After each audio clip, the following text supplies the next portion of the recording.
अस्सलाम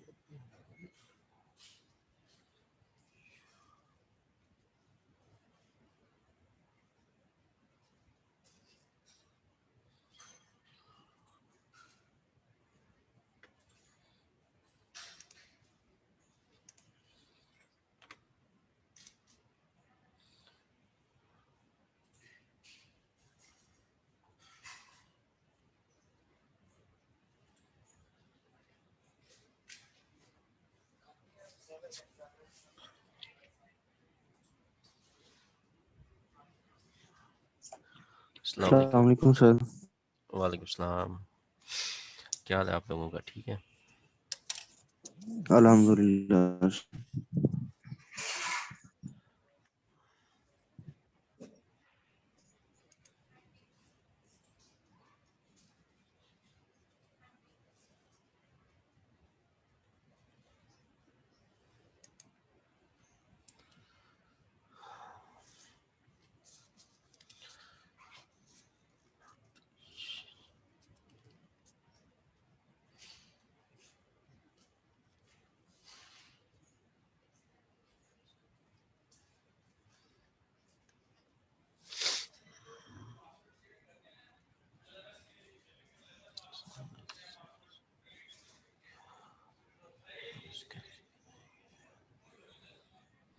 excuse me sir.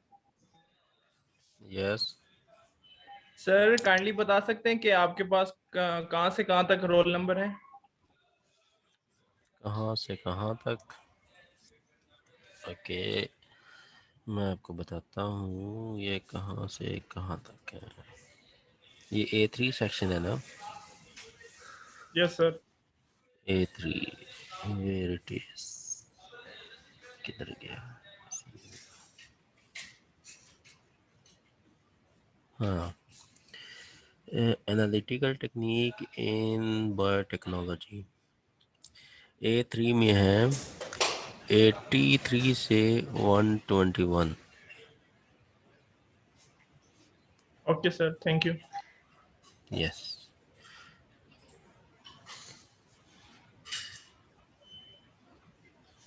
ये कौन पूछ रहा था? सर मैं सर अब्दुल रहमान। अच्छा, अब्दुल रहमान, ठीक है। इसके बाद आती है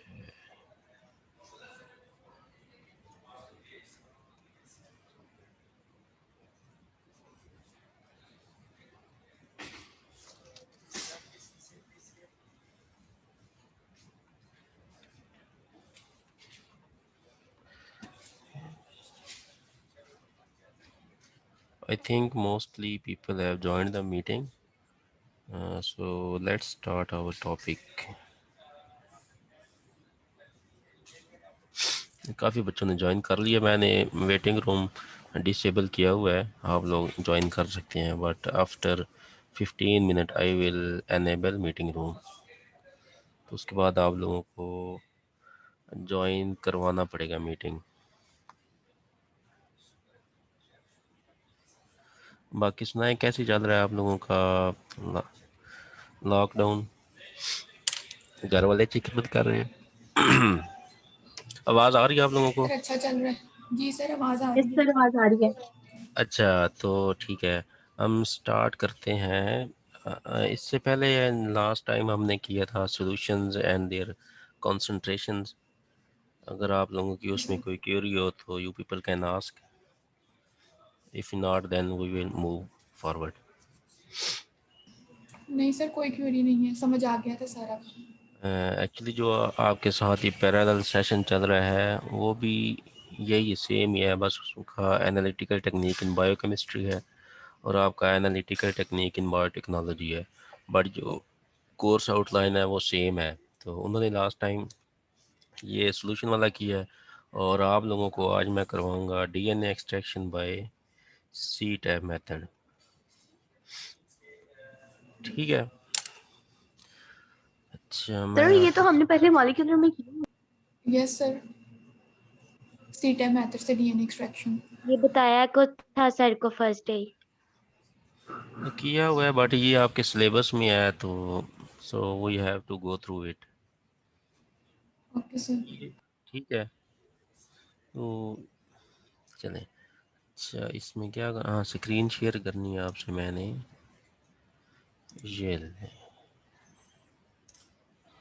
ये आपसे मैंने स्क्रीन शेयर कर दी है।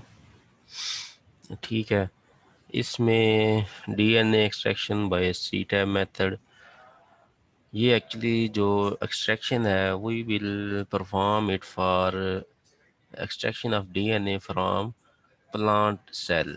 ये प्लांट सेल के लिए हम करते हैं बाय सीटैब मेथड। और अगर हमने देखना हो कि हमारे पास कोई जो डीएनए का ओरिजिन है वो कोई ह्यूमन सेल है, जैसे ममेलियन सेल हो जाए, आपके चीक सेल हो जाए, या आपके ब्लड सेल हो जाए, या कोई भी कोई सी टिश्यू का कोई और पार्ट हो जाए, या किसी और मैमल के सेल्स हो जाएं, तो उसके लिए हम और मेथड चूज़ करते हैं। तो इसमें जो हमारे पास ये जो प्लांट्स के लिए हम इसमें 2 मेथड अप्लाई करते हैं। एक आपका ऑर्गेनिक मेथड होता है और एक आपका इनऑर्गेनिक मेथड है। तो हम दोनों को 1 बाय 1 डिस्कस करते जाएंगे, ठीक है। अच्छा, हम डीएनए एक्सट्रैक्शन क्यों करते हैं? हम डीएनए एक्सट्रैक्शन इसलिए करते हैं कि हम देखना चाहते हैं कि उसका जो डीएनए है, उसकी हम क्या करना चाहते हैं, उसको हम एनालाइज करना चाहते हैं कि उसमें कितने जो उसका स्पेसिफिक जीन है, उसमें कितने बेस पेयर्स हैं, या उसकी जो प्रोटीन जिससे कौन सी प्रोटीन बनती है, ये हम देखना चाहते हैं। कोई स्पेसिफिक टाइप ऑफ प्लांट है, तो उसमें हम देखना चाहते हैं कि उसके ऊपर अगर हम कोई स्ट्रेस अप्लाई करें, स्ट्रेस अप्लाई करके हम देखते हैं कि इसके अंदर कौन सा जीन सप्रेस हुआ है, कौन सा एक्सप्रेस हुआ है, कौन सा इसके डिफेंस सिस्टम में इन्वॉल्व है, कौन सा इसका जीन जो है वो डिफेंस सिस्टम में इन्वॉल्व नहीं है, कौन सी इसके करेक्टरिस्टिक्स जो है वो इससे सप्रेस हो जाती हैं। स्पेसिफिक जब हम इसको सप्रेस करते हैं या इसको कोई हार्श कंडीशन देते हैं, जैसे अगर हम इसको अप्लाई करें कि इसको हमने ड्राई कंडीशन में रखा हुआ है, इसको ड्रॉट अप्लाई किया हुआ है, या इसके ऊपर हमने जो है ज़्यादा हमने इसको हॉट वेदर में रखा हुआ है, या हमने इसको वेरी कूल वेदर में रखा हुआ है, तो उस वक्त हम ये सारी चीज़ें चेक करने के लिए हम क्या करते हैं, हम उसका जस्ट डीएनए को हम एक्सट्रैक्ट करते हैं। एक्सट्रैक्शन करने के बाद हम उसका क्या करते हैं, उसको एनालाइज करते हैं। एनालाइज करने के लिए पहले जो हमने वो डीएनए एक्सट्रैक्ट आउट किया है, उसमें से हम स्पेसिफिक पार्ट को हम क्या करते हैं, आइडेंटिफाई करते हैं। उसको आइडेंटिफिकेशन के बाद हम क्या करते हैं, उसका पीसीआर लगाते हैं। पीसीआर लगाने से क्या होता है कि उसकी मल्टीपल कॉपीज हमारे पास आ जाती हैं, और फिर हम इजीली हम उसको स्टडी कर सकते हैं। ये हमारा पर्पस होता है कि हम किसी भी प्लांट मटेरियल का या जिसका भी हम अगर हम ह्यूमन की बात करें तो उसमें भी हमारा ये सेम ही पर्पस होता है कि हम इसलिए ये प्लांट ये जो हम डीएनए ये हम एक्सट्रैक्शन करते हैं। ये जो आपका होता है कोरोना का टेस्ट होता है, इसमें आप लोगों का आरएनए एक्सट्रैक्शन होती है, ठीक है। तो आरएनए एक्सट्रैक्शन बेसिकली क्यों कर रहे होते हैं कि उसमें वो देखना चाह रहे होते हैं कि जो स्पेसिफिक जीन है जिसके ऊपर कोरोना अटैक करता है वो सप्रेस हुई है या नहीं हुई, वो देन उसको चेक करके तो वो उससे आपका वो जो टेस्ट है उसमें बता देते हैं कि इसकी ये रिपोर्ट आई है कि इसमें जो आपका है जो कोरोना है वो आपके जो लंग्स के सेल हैं उसके अंदर जो जीन्स हैं वो उनको अटैक कर रहा है और उनको किल कर रहा है। जब वो किल हो जाते हैं तो वो क्या करते हैं कि आपके जो लंग्स के सेल्स हैं, सेल अगर डैमेज होंगे तो अल्टीमेटली आपके टिश्यू डैमेज होंगे। तो जो आपका एक ऑर्गन होता है वो टिश्यू से मिलके बना होता है। तो अगर आपके सेल्स डैमेज हो रहे हैं तो अल्टीमेटली आपके टिश्यू डैमेज हो रहा है। और कोरोना एक्चुअली करता क्या है, ये आपकी लंग्स को ख़त्म कर रहा होता है, ठीक है। तो ये पर्पस होता है कि आप लोग एक्सट्रैक्शन जीनोमिक मटेरियल की एक्सट्रैक्शन क्यों करते हैं। क्लियर हो गया? अच्छा, इसके बाद हम मूव फॉरवर्ड करते हैं कि हमारे पास बेसिक स्टेप्स कौन से हैं। अगर हमने कोई भी जीनोमिक मटेरियल को एक्सट्रैक्ट आउट करना हो तो हम वो क्यों करते हैं, वो कैसे करते हैं। बेसिकली हमारे पास ना 4 बेसिक स्टेप्स होते हैं। पहला स्टेप होता है सेल लाइसिस का। इसमें एक्चुअली आप क्या करते हैं, इसमें आप कोई लाइसिस बफर ऐड करते हैं। अगर आप बात करें कि इसमें जो जो आपका सी टैब लिखा हुआ है ये एक्चुअली आपका एक लाइसिस बफर है। अगर मैं आपको इसकी दिखाना चाहूँ,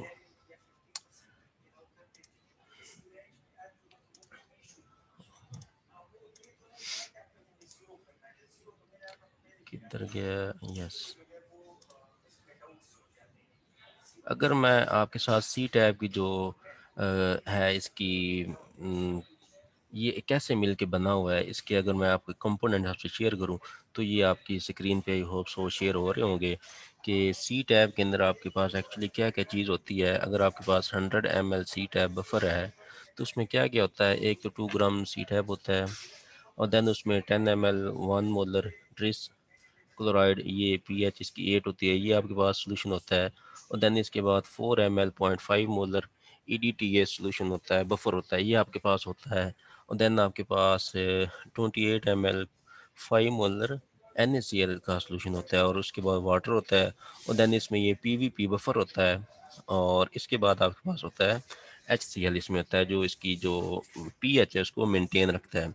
अगर मैं इनका वन बाय वन आपसे इनका जो है फंक्शन इसका आपसे डिस्कस करूं तो सी टैब एक्चुअली क्या करता है कि ये जो आपके प्लांट सेल की सेल मेम्ब्रेन होती है, ठीक है, सेल मेम्ब्रेन या सेल वॉल के अंदर जो आपके पॉलीसेकेराइड्स होते हैं, पॉलीसेकेराइड्स को ये रिमूव करता है। और देन अगर आप बात करें कि ट्रिस क्लोराइड, ये जो 10 ml 1 मोलर ट्रिस क्लोराइड लिखा हुआ जिसकी pH 8 है, तो ये एक्चुअली क्या करता है कि ये आपकी जो है पीएच आपके इसकी जीनोमिक मटेरियल की, ठीक है, उसको ये मेंटेन करेगा। इसके बाद अगर आप बात करें EDTA बफर की, EDTA बफर एक्चुअली क्या करता है कि आपके जो सेल होता है इसके अंदर एंजाइम होता है, ये एंजाइम होता है डीएनएज। डीएनएज वैसे ये इनएक्टिव फॉर्म में होता है, इसको एक्टिव फॉर्म में आने के लिए क्या चाहिए होता है, मैग्नीशियम क्लोराइड, मैग्नीशियम चाहिए होता है, मैग्नीशियम आयंस। ये इसके एक्चुअली क्या है, ये इसके कोफैक्टर्स हैं। तो ये जब आप EDTA ऐड करते हैं ये एक्चुअली क्या करता है, ये मैग्नीशियम क्लोराइड को सप्रेस कर देता है। जब मैग्नीशियम क्लोराइड आपके डीएनएज को अवेलेबल नहीं होगा तो वो इनएक्टिव फॉर्म में रहेगा। डीएनएज जैसे इसके नाम से भी आपको शो हो रहा है कि इसका क्या फंक्शन होगा कि ये डीएनए का जो स्ट्रक्चर है या जो मॉलिक्यूल होता है आपके पास उसको ये डाइजेस्ट करता है। अच्छा, इसके बाद आपके पास आ जाता है 28 ml 5 मोलर NaCl सोल्यूशन। ये भी क्या करेगा, ये आपका जो है इसमें पीएच को मेंटेन करने में काम करता है। और इसके बाद PVP बफर, PVP एक्चुअली क्या करता है कि क्योंकि हमारे पास जो होता है प्लांट सेल होता है, इसमें एक तो क्या होते हैं पॉलीफिनोल्स होते हैं और देन उसके बाद इसमें क्या होते हैं टैनिन्स वगैरह होते हैं जो आपके पास कलर्ड प्रोडक्ट होती हैं। तो ये उनको क्या करता है, ये उनको डाइजेस्ट करता है। मतलब जो आपके पास टैनिन्स हैं या जो आपकी सेल वॉल के अंदर क्या है पॉलीफिनोल्स हैं, ये उनको क्या करेगा, डाइजेस्ट करेगा। ये एक्चुअली सारा काम कौन कर रहा है, आपका जो फर्स्ट स्टेप होता है ना सेल लाइसिस वाला, सेल लाइसिस में जो आपका लाइसिस बफर है सी टैब, एक्चुअली उसके अंदर ये सारी चीज़ें होती हैं और वो ये फंक्शन परफॉर्म कर रहे होते हैं। अच्छा, इसके बाद आपका सेकंड स्टेप आ जाता है, that is about removal of debris. अच्छा, अब इसमें डेब्रीज आपकी क्या होंगी, अगर हम बात करें डेब्रीज की तो इसमें आपके पास डेब्रीज बन जाती हैं। जो भी आपके जिनोमिक मटेरियल के अलावा इसमें चीज़ें आएंगी वो सारी इसमें डेब्रीज हैं। तो उनको इनको आप रिमूव कैसे करते हैं, इसके रिमूव करने का आपके पास मेथड होता है जो ऑर्गेनिक मेथड है। इसमें आप कोई ऑर्गेनिक सॉल्वेंट वो ऐड कर देते हैं। ऑर्गेनिक सॉल्वेंट की अगर हम बात करें ये सी टाइप के मेथड के अंदर तो आपके पास आता है क्लोरोफॉर्म फिनोल और आइसोमाइल अल्कोहल। इसका आपके पास क्लोरोफॉर्म और आइसोमाइल अल्कोहल, एक तो इसका आप मिक्सचर यूज़ करते हैं या फिर आप फिनोल फिनोल भी इसमें ऐड करें, फिनोल क्लोरोफॉर्म आइसोमाइल अल्कोहल, ये इनका मिक्सचर ऐड करते हैं। इससे क्या होगा कि ये चीज़ें जब आप ऐड करते हैं अपने इस जिस कीवर्ड के अंदर आपका ये सारा पहले आपने इसमें अपना प्लांट टिश्यू ऐड किया, प्लांट टिश्यू ऐड करने के बाद उसको आपने क्या किया, उसमें आपने लाइसिस बफर ऐड कर दिया। लाइसिस बफर ऐड करने के बाद उसको आपने इंक्यूबेट किया, इंक्यूबेशन के बाद आपने उसमें क्या किया, उसको पहले आपने सेंट्रीफ्यूज किया, सेंट्रीफ्यूज होने के बाद उसमें जो आपके पास डेब्रीज को आपने रिमूव कर दिया और देन जो आपके पास मटेरियल आ जाता है उसमें आपने ये ऑर्गेनिक सॉल्वेंट ऐड कर दिया। ऑर्गेनिक सॉल्वेंट ऐड करने के बाद आप क्या देखते हैं, आप उसको थोड़ा उसको क्या करते हैं, इसको अच्छी तरह शेक करते हैं। शेक करने के बाद आप उसको अगेन क्या करवाते हैं, उसकी आप करवाते हैं सेंट्रीफ्यूज, उसको करवाते हैं। सेंट्रीफ्यूज करने से क्या होगा कि जब आपके पास एंड में आपकी क्यूबर्ट आएगी तो उसमें 3 तरह की लेयर आ जाती हैं। एक आपके पास ऑर्गेनिक लेयर होती है और एक आपके पास ये क्लियर लेयर होती है जो बिल्कुल ट्रांसपेरेंट होती है, और एक दरमियान में लेयर होती है जिसमें आपको डेब्रीज नज़र आ रही होती हैं। आपने कौन सी लेयर पिकअप करनी होती है, जो आपके पास क्लियर लेयर है वो आपने पिक करनी होती है। बाकी जो ऑर्गेनिक लेयर में आपका जो ऑर्गेनिक चीज़ें होती हैं जैसे आपके प्रोटीन्स और लिपिड वगैरह, ये ऑर्गेनिक होती हैं, ये इसमें आ जाएंगी। और बाकी जो इनऑर्गेनिक डेब्रीज वगैरह हैं वो किस में चली जाएंगी, आपकी जो दरमियान में लेयर है उसमें आ जाएगी। और उसके बाद जो आपकी क्लियर लेयर आ जाती है उसमें आपका जो, क्योंकि वो न्यूट्रल होती है, तो न्यूट्रल में आपका जो जिनोमिक मटेरियल है वो उसमें चला जाता है। और जो अगर हम, ये आपका सेकंड स्टेप होता है रिमूवल ऑफ डेब्रीज। पहला स्टेप होता है आपका लाइसिस वाला, सेकंड स्टेप होता है आपका रिमूवल ऑफ डेब्रीज, और थर्ड स्टेप होता है आपका प्योरिफिकेशन। प्योरिफिकेशन आप कैसे करते हैं, प्योरिफिकेशन के लिए आप इसमें ऐड करते हैं आइसोप्रोपेनॉल, सॉरी ये चीज़ें किधर गया, सीट है,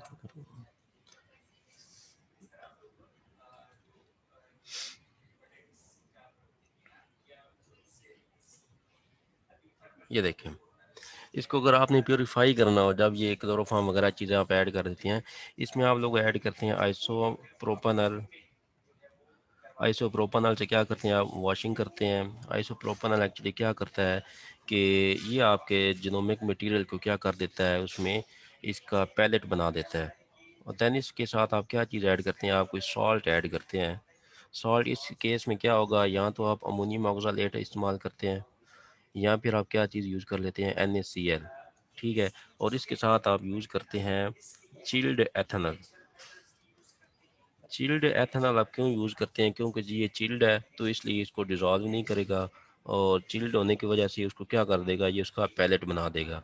और इससे क्या हो जाता है कि आपका जो जिनोमिक मटेरियल है वो पैलेट फॉर्म में आपके पास ऑब्टेन हो जाता है। ये इसका कौन सा स्टेप होता है, ये थर्ड स्टेप होता है जिसमें आप क्या करते हैं, प्योरीफिकेशन होती है। और जो फोर्थ एंड लास्ट स्टेप है वो आपकी क्या होती है, measurement. Measurement of your genomic material. वो मेजरमेंट आप कैसे करते हैं, जब आपके पास ये पैलेट आ जाता है तो इसको आप स्टोर करते हैं टी बफर के अंदर। टी बफर में स्टोर करने के बाद आप इसको क्या करते हैं, इसकी मेजरमेंट करते हैं। मेजरमेंट करने के लिए आप क्या करते हैं कि इसको आप पहले तो इसकी करते हैं PCR लगाते हैं। PCR लगाने के बाद देन इसमें आप क्या करते हैं, इसकी जेल इलेक्ट्रोफोरेसिस कर लेते हैं। पहले आप जेल इलेक्ट्रोफोरेसिस कर लेते हैं, जेल लगाने के बाद इसका एंड वे आप क्या लगा लेते हैं, PCR लगा लेते हैं। जो आपको रिक्वायर्ड प्रोडक्ट है उसके अकॉर्डिंग आप लोग ये कर सकते हैं। ये बेसिक स्टेप हैं आपके, जो किसी भी प्लांट जिनोमिक मटेरियल को एक्सट्रैक्ट करने के लिए इसमें इन्वॉल्व होते हैं।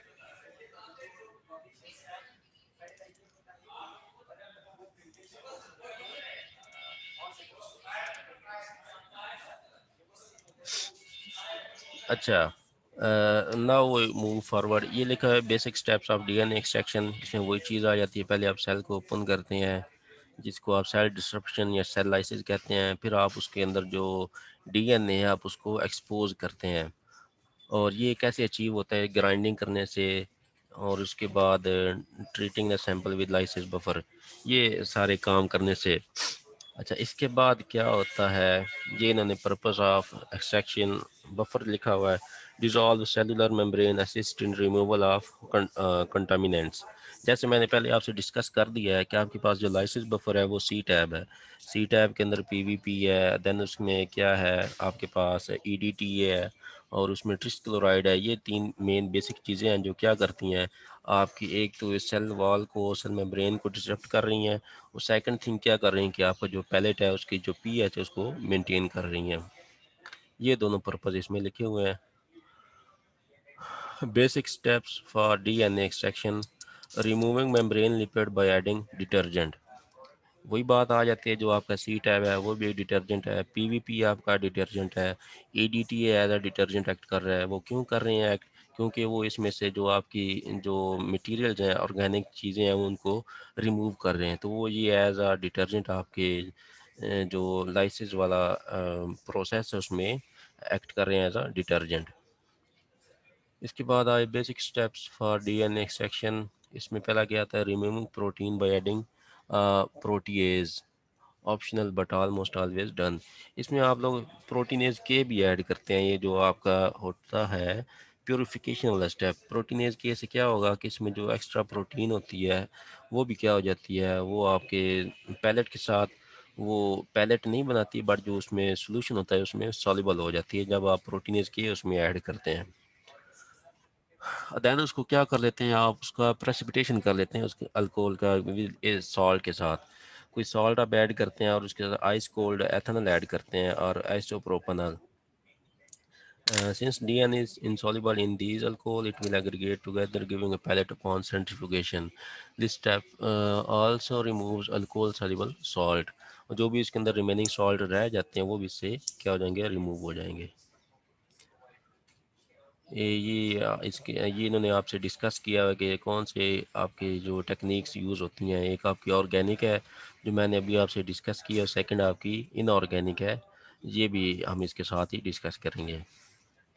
ऑर्गेनिक एक्सट्रैक्शन रीजेंट, इसमें पहला आपका सेल लाइसिस बफर आ जाता है। ये पहले ही आपको बताया कि सी टैब है, सी टैब के अंदर क्या क्या चीज़ें हैं वो बता दी हैं, हर एक का फंक्शन आपसे डिस्कस कर दिया है कि इसके अंदर ट्रिस्क्लोराइड होता है, पीवीपी होती है, पीवीपी बफर होता है, एडीटीए बफर होता है, और देन उसमें NaCl का सोल्यूशन होता है, वाटर होता है। ये सारी चीज़ें मिलके क्या इकट्ठे होकर काम कर रही होती हैं। ये क्यों काम कर रही होती हैं? क्योंकि हर एक का स्पेसिफिक फंक्शन है, तो वो स्पेसिफिक फंक्शन परफॉर्म करेंगे, देन ही वो क्या करेगा, आपके पास जो डिज़ायर प्रोडक्ट आपके पास देन वो आपको ऑब्टेन होगी। इसके बाद लिखा है EDTA बफर। EDTA का ये आपके पास एब्रिवेशन भी लिखा हुआ है, इथाइलिन डाइमाइन टेट्राएस्टिक डाइसोडियम सॉल्ट। इसका जैसे पहले आपको बताया है कि ये क्या करता है, ये एक्चुअली जो मैग्नीशियम क्लोराइड को फैक्टर है डीएनएज का, उसको क्या कर देता है, उसको मास्क कर लेता है, अपने साथ बाउंड कर लेता है। जब वो बाउंड हो जाएगा तो आपका जो है डीएनएज एंजाइम वो क्या हो जाएगा, इनएक्टिवेट हो जाएगा।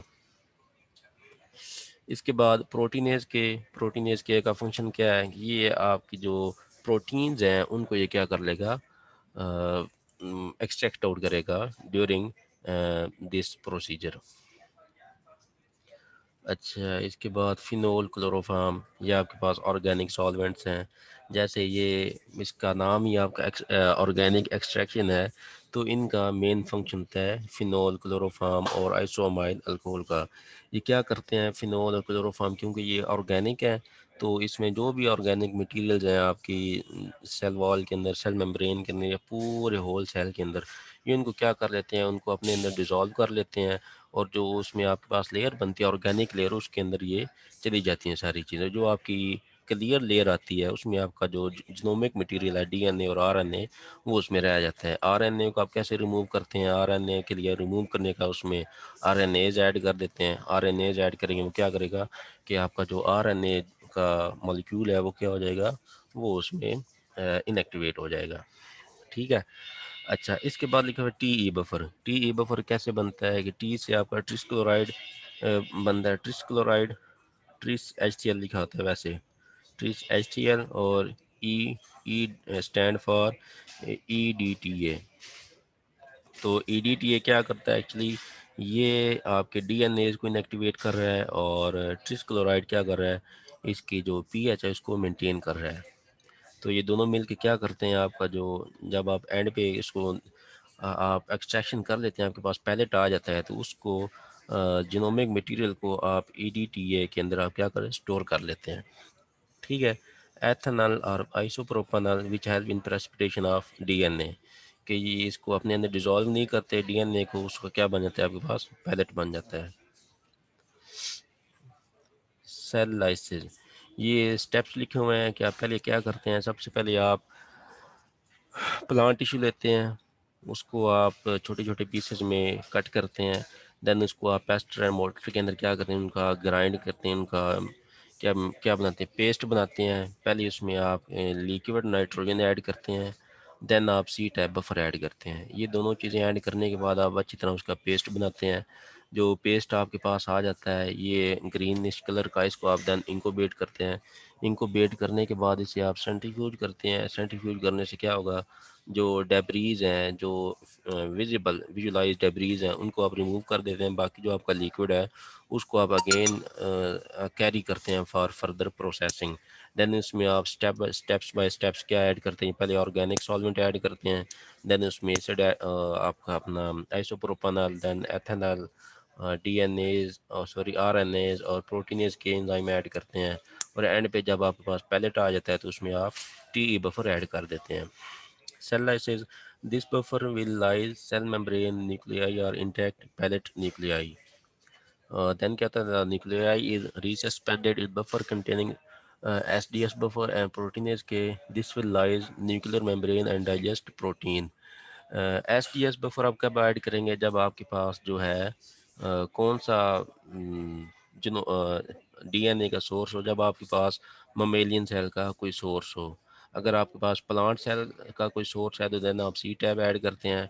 अगर आपके पास प्लांट सेल का सोर्स नहीं है देन आप SDS ऐड करते हैं। ठीक है। अच्छा, इसके बाद आप क्या करते हैं, आपने वो निकाल लिया। ये देखें, पहले आपने बनाया इसका सेल वॉल वगैरह को रप्चर किया ग्राइंडिंग से। सेकंड स्टेप में आपने क्या कर दिया, lysis of cell in extraction buffer. ये दोनों काम आपने इधर कर लिए। और इसके बाद आपने क्या करना है, ऑर्गेनिक एक्सट्रैक्शन करनी है। ऑर्गेनिक एक्सट्रैक्शन आप कैसे करते हैं कि इसमें आपने ऐड करना है क्लोरोफार्म और आइसोमाइल अल्कोहल, वो ऐड करेंगे। ऐड करने के बाद आपने उसको क्या किया, सेंट्रीफ्यूज किया। सेंट्रीफ्यूज करने से आपके पास ये 3 लेयर्स बन जाती हैं। ये आपकी ऑर्गेनिक लेयर है, ये आपकी इंटरफेज है और ये आपकी एक्वस फेज़ है। तो इस एक्वस फेज़ के अंदर आपका जो जिनोमिक मटेरियल है वो होता है, क्योंकि ये न्यूट्रल होता है। और बाकी ये जो आपके ऑर्गेनिक फेज़ है इसके अंदर आपकी जो सारी डेबरीज हैं, जो सेलुलर मटेरियल है, वो सारा इसके अंदर अकोमोडेट हो जाता है।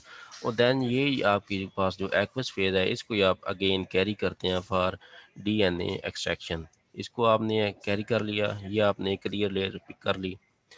ये देन इसको आप, ये जो आपकी एक्वस फेज़ है इसको आप अगेन फर्दर प्रोसेस करेंगे। DNA released into the solution is extracted with phenol chloroform to remove proteinaceous material. अच्छा, ये देखें ऑर्गेनिक एक्सट्रैक्शन।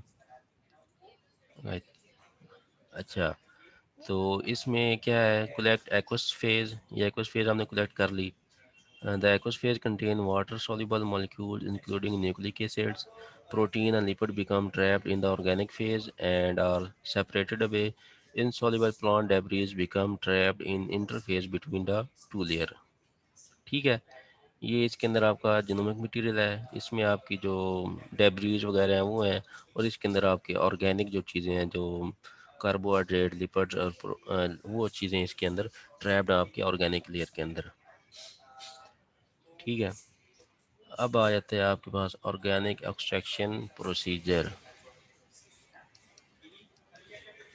अच्छा, ये वही है। उसके बाद जब आप ऑर्गेनिक लेयर से आप डीएनए को एक्सट्रैक्ट कर लेते हैं, जब आपके पास वो एक्वस लेयर आ जाती है तो उस एक्वस लेयर के अंदर आप क्या ऐड करते हैं, पहले आप आइसोप्रोपानॉल ऐड करते हैं। आइसोप्रोपानॉल ऐड करके उसको आपने सेंट्रीफ्यूज किया। सेंट्रीफ्यूज करेंगे देन आपके पास वाइट पैलेट आ जाता है। तो उसका जो आपके पास पैलेट को आपने कंटेन करना है, बाकी जो आपके पास लिक्विड है उसको आपने डिस्कार्ड कर देना है। और देन उसमें आपने क्या चीज़ ऐड करनी है, आइस कोल्ड 95% एथेनॉल और सॉल्ट आपके पास कौन सा, अमोनियम ऑक्सालेट हो सकता है, सोडियम क्लोराइड हो सकता है, कोई सॉल्ट हो सकता है। इसको आप कहते हैं सॉल्टिंग आउट। तो क्यों इसमें आप क्या कर रहे हैं कि आपके पास जो है पैलेट है उसको आप क्या कर रहे हैं, सॉल्टिंग आउट उसकी कर रहे हैं, उसको प्योरीफाई कर रहे हैं।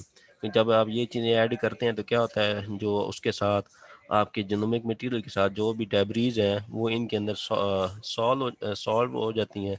जब इसके अंदर सॉल्युबल हो जाएंगी तो इसको आप रिमूव करते रहते हैं और आपका जो पैलेट है वो प्योरीफाई होता रहता है।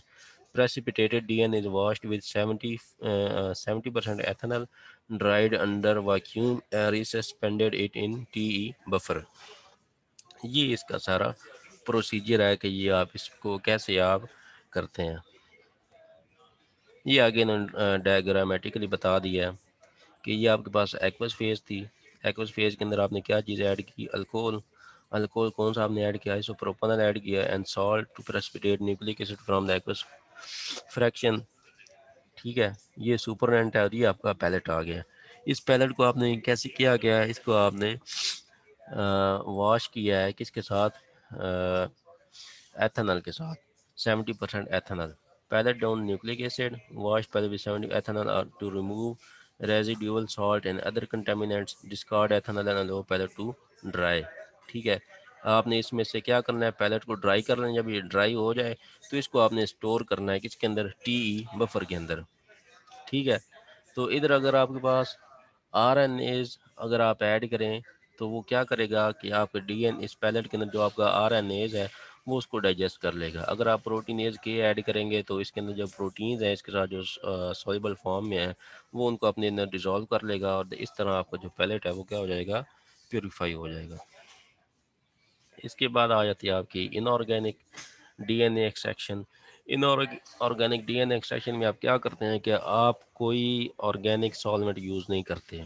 ठीक है, आप लाइसिस बफर आपने यूज़ किया, देन उसके बाद आपने ऑर्गेनिक के बजाय क्या चीज़ ऐड करनी है, इनऑर्गेनिक सॉल्ट ऐड करना है, लिथियम क्लोराइड। और देन उसके बाद वही प्रोसीजर है जो इसका सेकंड जो ऑर्गेनिक फेज़ का प्रोसीजर है आपके पास। इसमें क्या होता है, does not use organic reagents such as phenol or chloroform.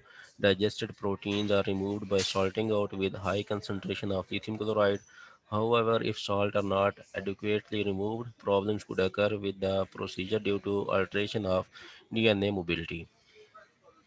अच्छा, इसका प्रोसीजर क्या है, पहले आपने क्या करना, cell lysis buffer containing proteinase lyse cell membrane, lyse nuclear membrane and digest protein at high temperature 65 degree for 2 hours.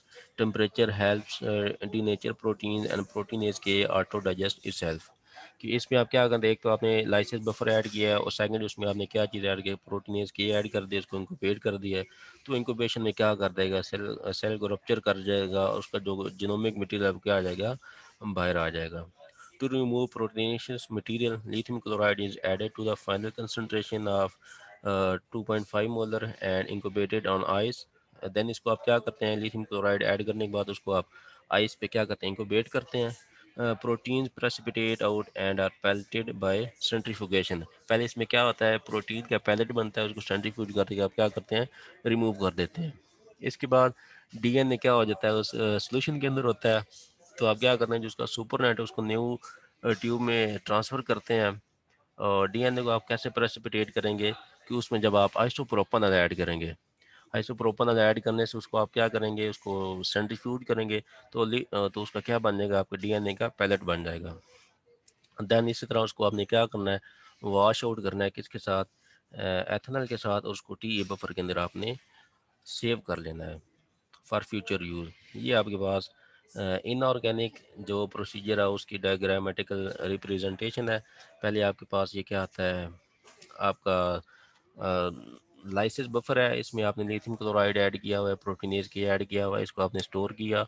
Store करने के बाद क्या हो गया, इसमें टू टाइप्स की इसमें आ जाती हैं, लेयर आ जाती हैं। तो आपने क्लियर लेयर को आपने कैरी कर लिया, इसको आपने सेंट्रीफ्यूज किया, सेंट्रीफ्यूज करने से क्या आ गया, आपके पास पैलेट आ गया। ठीक है, और ये पैलेट पहले इसमें यहाँ पर पैलेट आता है, सॉलिड पैलेट आता है प्रोटीन्स का। देन ये जो आपकी क्लियर लेयर है इसमें आपका क्या है, ऑर्गेनिक मटीरियल, ये है जो आपका जिनोमिक मटीरियल है वो इसके अंदर है। और देन इसमें आप क्या करेंगे, आइसोप्रोपेनॉल ऐड करेंगे, आइसोप्रोपेनॉल ऐड करके इसको आपने सेंट्रीफ्यूज किया, सेंट्रीफ्यूगेशन के बाद इसमें क्या आ गया, आपका पैलेट आ गया। इस पैलेट को आप क्या करते हैं, पहले एयर ड्राई करते हैं, ड्राई करने के बाद इसको आपने किस में स्टोर कर लिया, इन TE बफर के अंदर। ठीक है, ये था प्रोसीजर इसका। इनऑर्गेनिक जो मटेरियल होता है, इनऑर्गेनिक मेथड है जो आपके पास, इसको DNA एक्सट्रैक्शन का, ये आपके पास ऐसे होता है। जो ऑर्गेनिक है वो आपके साथ डिस्कस कर दिया है। अगर हम डिस्कस करना चाहें कि हमारे पास शेयर स्क्रीन, यस, अगर हम ऑर्गेनिक का प्रोसीजर डिस्कस करना चाहें तो हमारे पास ये आ जाता है। पहला, सबसे पहले आपने क्या करना होता है कि आपने प्लांट टिश्यू लिया 200 मिलीग्राम और उसका पेस्ट बनाया किसके अंदर, सी टैप बफर के अंदर। सी टैप बफर को देन जो आपके पास एक्सट्रैक्ट आता है उसको आप क्या करते हैं, माइक्रो सेंट्रीफ्यूज ट्यूब के अंदर ट्रांसफ़र करते हैं और देन उस सेंट्रीफ्यूज ट्यूब का क्या करते हैं, उसको आप इंक्यूबेट करते हैं। कितने टेम्परेचर पे करते हैं, 55 डिग्री पे और 15 मिनट के लिए करते हैं वाटर बाथ के अंदर। आफ्टर दैट टाइम आप उसको क्या करेंगे, आप उस पैलेट को आप करेंगे सेंट्रीफ्यूज करेंगे। सेंट्रीफ्यूगेशन से क्या होगा कि आपका जो है सेल डेब्रीज हैं वो नीचे सेटल डाउन हो जाएंगी और आपके पास जो लिक्विड होगा उसको आपने सेपरेट सेंट्रीफ्यूज ट्यूब के अंदर ट्रांसफ़र कर देना है। तो जो आपके पास अभी आया है सुपरनेट, ठीक है, उसको आप उसमें आपने क्या चीज़ ऐड करनी, क्लोरोफॉर्म, आइसोमाइल अल्कोहल। ये आपका ये जो पहला स्टेप है ना, ये फर्स्ट 4 स्टेप्स, इसमें आपकी सेल एसिड हुई है। ये जो आगे वाला स्टेप है इसमें आप क्या कर रहे हैं, इसमें आपके पास हो रही है removal of debris. Removal of debris आप कैसे कर रहे हैं, ऑर्गेनिक सॉल्ट आप ऐड करेंगे, ऑर्गेनिक सॉल्वेंट आप ऐड करेंगे। ऑर्गेनिक सॉल्वेंट कौन सा है आपके पास, क्लोरोफॉर्म है या फिनोल है, उसके साथ आप आइसोमाइल अल्कोहल ऐड करते हैं। तो ये कितना आप ऐड करें, 250 माइक्रोलीटर क्लोरोफॉर्म आइसोमाइल अल्कोहल किस रेशियो के अंदर, 24:1 and mix the solution bye inversion. इसके बाद आपने इसको क्या करना है, इसको आपने सेंट्रीफ्यूज करना है फॉर 1 मिनट। सेंट्रीफ्यूज करने के बाद आप क्या देखेंगे कि आपके पास 3 डिफरेंट टाइप्स की लेयर्स बन जाती हैं। आपकी जो सेंट्रीफ्यूज ट्यूब होती है, एक आपकी ऑर्गेनिक लेयर होती है, एक आपकी इंटरफेस होती है और एक आपकी एक्वस लेयर होती है। आपकी एक्वस लेयर के अंदर आपका जीनोमिक मटेरियल होगा और आपका जो इंटरफेस है उसमें आपकी सेल डेब्रीज होंगी और जो आपकी ऑर्गेनिक लेयर है उसमें आपका ऑर्गेनिक मटेरियल होगा। तो आपने जस्ट जो आपकी एक्वस लेयर है उसको आपने कैरी करना है। तो देन उसमें आपने क्या करना है, उसमें transfer the upper aqueous phase only contained a DNA clean microcentrifuge to each tube at 50 microliter 7.5 molar ammonium acetate followed by 500 micro ice cold chilled absolute ethanol। ये चीज़ें ऐड करने के बाद उसको आपने सेंट्रीफ्यूज करना है। Invert the tube slowly several time to precipitate the DNA। इससे क्या होगा कि आपका जो DNA है वो प्रेसिपिटेट हो जाएगा और फिर आप उसको क्या कर लेंगे, स्टोर कर लेंगे। इसके बाद एक और भी होता है, after the wash spin the DNA pellet. किधर गया किधर गया किधर गया किधर गया, इधर एक स्टेप होता है जिसमें आप आइसोप्रोपेनॉल ऐड करते हैं। आइसोप्रोपेनॉल ऐड करने के बाद उसके बाद आपने ये चीज़ें ऐड करनी होती हैं, ठीक है। ये कौन है, मोहम्मद उसामा। जब आपके पास एक्वस लेयर आ जाती है तो एक्वस लेयर के अंदर आपने क्या चीज़ ऐड करनी थी, आइसोप्रोपेनॉल। आइसोप्रोपेनॉल ऐड करके उसको आपने सेंट्रीफ्यूज किया। तो सेंट्रीफ्यूज करेंगे तो आपके पास पैलेट आ जाएगा। देन पैलेट के अंदर आपने सॉल्ट ऐड करना होता है और चिल्ड एथेनॉल ऐड करना होता है।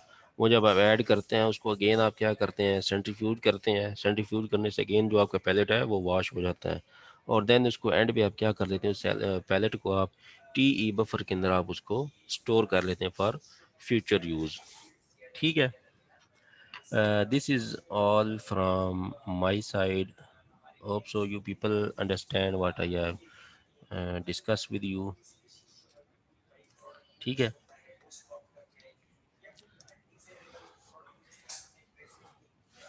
ये बच्चे जी, इसमें से अगर आप लोगों ने कुछ पूछना हो तो यू आर वेलकम।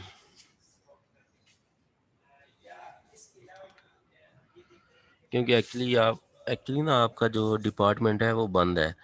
अगर वो बंद ना होता तो ये वाला जो प्रैक्टिकल है वो आपके साथ परफॉर्म करके आपको दिखाना था, ठीक है। तो due to closure of your department we will perform it in when department will resume, hope so in next week.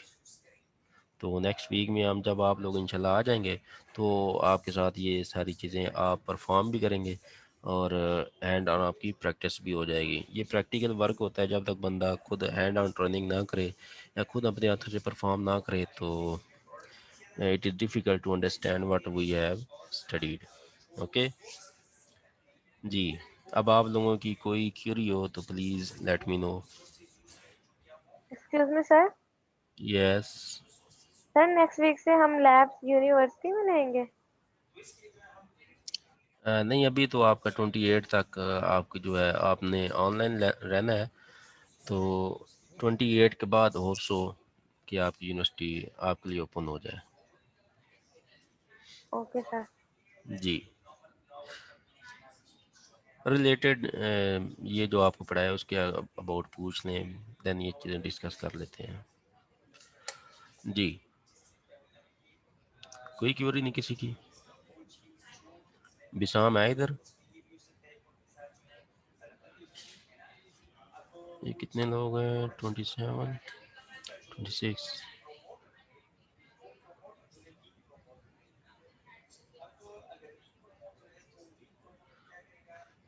1 2 3 4 5 6 6 24. अच्छा जी, मैं इसकी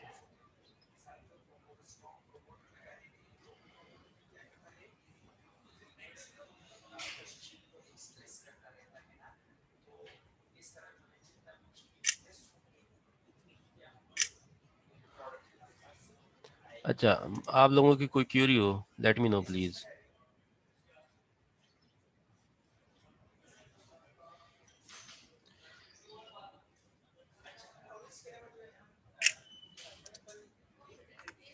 कोई क्यूरी नहीं आप लोगों की? सर ये लैब्स का बता रहे थे आप कि ऑन कैंपस होंगी या ऑनलाइन होंगी? इंशाल्लाह ऑन कैंपस होंगी आफ्टर 28 मार्च इंशाल्लाह. कोई क्यूरी नहीं आप लोगों की? No sir. नो अच्छा, सर. ठीक हो गया. नो अच्छा, सर. ठीक है.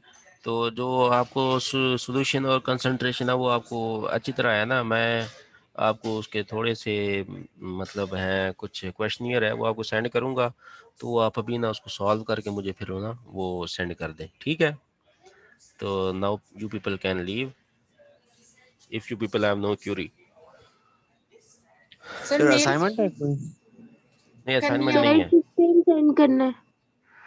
मैं आपको वो थोड़े से क्वेश्चन है रिलेटेड टू सॉल्यूशंस, वो मैं आपसे शेयर करता हूँ, वो आपने सॉल्व करने हैं और उसको आपने मुझे मेल करना है ईच पर्सन, ठीक है सर टाइम सर बता कब दें तक मेल किस दिन करनी है? तक? जी सर। जी? कब सर तक टाइम मेल बता करनी दें है? किस दिन तक करनी है? टाइम आपके पास 1 आवर होगा. एंड डेडलाइन आज ही के दिन क्या घंटा? जी जी, आज ही करना है, क्या हो गया है? अच्छा सर रात सर। तक का टाइम दे देना, बंदा आराम से कर ले। नहीं नहीं, अभी भी आप आराम से कर सकते हैं, थोड़ी अभी आप कहीं बिजी हैं. बिजी तो नहीं हैं आप लोग? सर सर क्या अभी पता. सफर कर सर रहे सर हैं मैं 11 बिजी बजे हूँ, से मैंने क्लास शादी ले में रहे हैं जाना सर बिजी हम थके तो. हुए हैं सर अभी। सर सुबह कोई 8 बजे से हमारी लैब हो रही है। सर हाँ 8 इंशाल्लाह। बजे मीटिंग से में बैठा फ्री हुआ हो है। रही है. सर सुबह 8 बजे से कंसेप्टिव कंसेक्यूटिव क्लासेस है। कोई आप 4:30 बजे तक सेंड कर दें, ठीक है? सर आप ऐसे दिया करें ना, एक दिन दे दिया नेक्स्ट डे हम आपको मेल कर दिया करेंगे. नहीं नहीं, आप आज ही कर दें, मैं फिर भूल जाता हूँ ना चीज़ें बता के.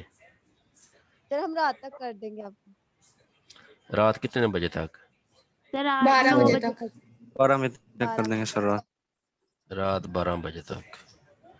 यस नहीं, सर ये ठीक है. आप मुझे कर दें रात 8 बजे तक. मैं उस वक्त जाग रहा होता हूँ, मैं चेक भी कर लूँगा, जी सर। ठीक है? Okay sir sir. क्या आप रात को भी जल्दी सो जाते हैं और सुबह भी जल्दी लेट? हाँ, ऐसा ही है. ना तुम्हें क्या मसला है? एक तुम तो चुप कहना करो, नहीं हम तो शादी में पूछ जाना रहे है, इसलिए आप कल ले लीजिएगा. बेटा ये सारे काम चलते रहते हैं, ये मामलाते सर ज़िंदगी है, तो कहना नहीं घर का काम करना होता है फिर। ठीक है? अच्छा ठीक है, अगर आपकी कोई क्यूरी नहीं है तो यू पीपल कैन लेफ्ट, मैं आपको अभी मेल कर देता हूँ, तो आप मुझे 8 बजे तक ना वो ये सॉल्व करके कितने मुझे मार्क्स सेंड का कर दें. होगा? ओके तो सर. उसके मार्क्स नहीं है, बस आप लो जी, बस सर वैसे ही फिर है. हम उसके क्या ना मार्क्स नहीं करें? है तो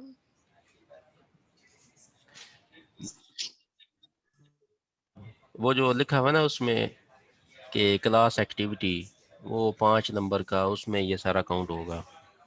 यस सर। ठीक है, वो पहले आपको बताया था ना पहले दिन ही, जी सर। ये ये उसके अंदर काउंट होगा। ठीक सर है, अब मतलब ये क्लास एक्टिविटी में तो असाइनमेंट्स में फिर क्या होगा? वो आपको अलग चीज़ें देंगे। मेरे पास काफ़ी डाटा है, मैं आपसे शेयर करता रहूँगा, आप लोग एंजॉय करते रहेंगे ऑल्सो। नहीं सर, सर हमें ऐसे एंजॉय enjoy नहीं है। करना। सर हम कोई नहीं, ये तो लंच बर्डन नहीं है। सर, ये सर तो बहुत बहुत बहुत शुक्रिया। बहुत सर 3 खतरनाक लैब्स है हैं, ये। फिर 5 कोर्सेज हैं, इतना ज्यादा काम है। नहीं इतना ज़्यादा नहीं होता, आप लोगों ने वैसे बर्डनाइज किया होता है। आप नहीं हर सर। जो जो जिस दिन का काम है उस दिन करें, तो कोई चीज़ बर्डनाइज नहीं होती। जब वो चीज़ें इकट्ठी होती रहती हैं तो फिर वो पहाड़ बन जाता है, फिर आप देखते हैं तो आप मरने वाले हो जाते हैं। ये असल बात सर की है। नहीं देखिए, अब जैसे कुछ लोगों ने शादी पे भी जाना है तो उन पे तो बर्डन ही रहेगा ना फिर, तो कहना की बात थोड़ी। नहीं फिर वो तो कोई ऐसा रुबाब, आप मेरी बात ना करें, मैं खुद मैनेज कर लूंगी। कहना भी तो मुझे कह के ये सर से बोलो। जी सर। जी बेटा, इंशाल्लाह। जी सर। सर बस काइंडली ये पूछना था कि रोल नंबर्स फिर कंफर्म कर देंगे कि यहाँ पे कितने बच्चे हैं, क्योंकि कुछ बच्चों को अभी तक कंफर्म ही नहीं हो रहा कहाँ पे रोल नंबर्स आ रहे हैं। मैं बता 83 रहा, से मैं या सर? ये 83 से A3 सेक्शन, सॉरी हाँ, ये A3 section from 83 to 121। Sir फिर ये आपको पता है कि 82 तक कहाँ पे है रोल नंबर्स? ये A2 सेक्शन के अंदर है, A1 के अंदर सर है। सामना के पास है सर ये? मुझे नहीं आइडिया ये किन के पास है, बट ये जो मेरे पास है ना A3 वाले, ये 83 से 121 तक है। Okay sir, thank you. Okay okay, now you people can left.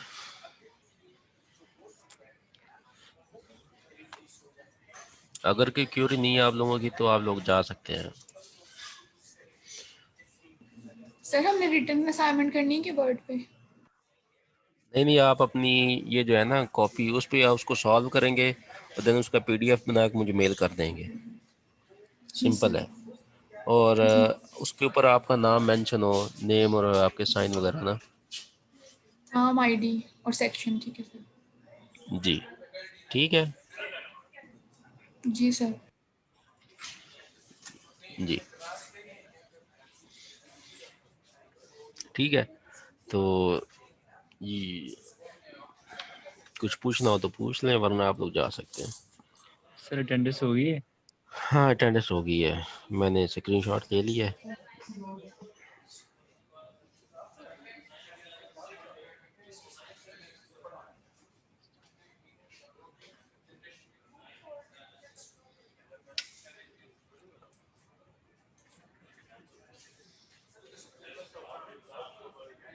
जी मारिया, क्या कहना है आपने?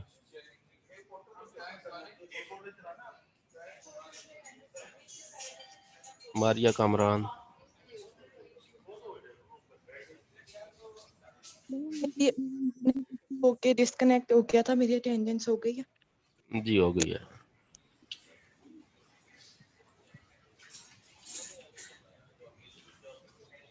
होगी अटेंड, सबकी अटेंडेंस हो गई है जो इधर थे।